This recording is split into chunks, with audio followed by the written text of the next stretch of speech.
नमस्कार, स्वागत है आपका न्यूज 19 में। मैं हूं आपके साथ सुमिता शर्मा। तो चलिए देखते हैं दिन भर की फटाफट खबरें फटाफट अंदाज में। पंजाब चुनाव में कांग्रेस मुख्यमंत्री का चेहरा बनने के बाद सीएम चरणजीत चन्नी का अब आम आदमी की छवि पर जोर दे रहा है।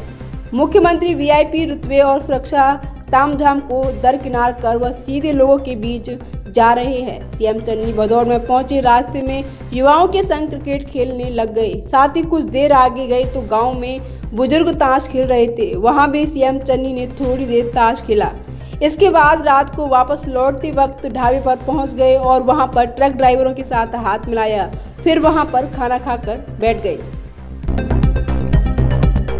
लद्दाख क्षेत्र में ग्लेशियर पिघलने से यहां केदारनाथ जैसी तबाही होने का खतरा मंडरा रहा है। ग्लेशियर पिघलने से झीलें फटने का खतरा बढ़ता जा रहा है और अगर ऐसा हुआ तो पानी सैलाब की शक्ल से ले लेगा। देश के बड़े पर्यटन आकर्षणों में से एक लद्दाख के पेंगोंग क्षेत्र में पर्यावरण संतुलन बिगड़ रहा है। चीन के साथ 22 महीने से गतिरोध के चलते चर्चा में रहे इस क्षेत्र में ग्लेशियर बेहद तेजी से पिघलते नजर आ रहा है।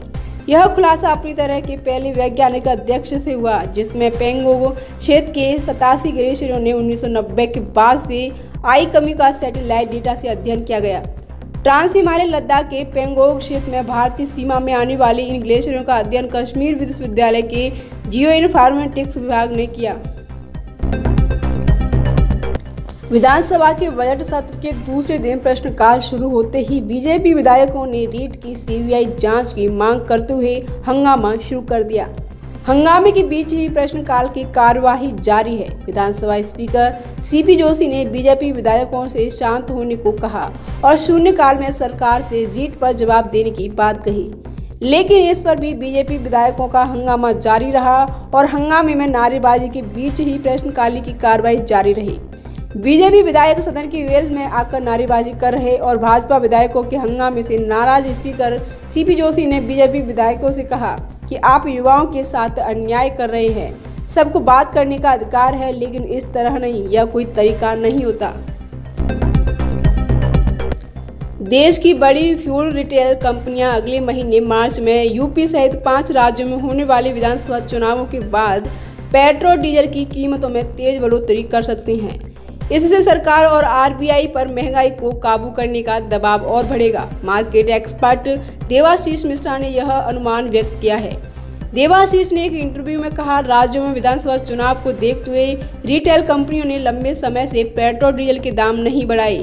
10 मार्च को चुनाव खत्म होने के बाद कंपनियां 8-9 रुपये लीटर तक दाम बढ़ा सकती हैं। स्वास्थ्य मंत्रालय ने विदेश से आने वाले यात्रियों के लिए नई गाइडलाइन जारी की है। इसके तहत अब 7 दिन का अनिवार्य होम क्वारंटाइन जरूरी नहीं रहेगा, लेकिन यात्रियों को 14 दिन तक सेल्फ मॉनिटरिंग करनी होगी। गाइडलाइन के सभी नियम 14 फरवरी से लागू हो जाएंगे।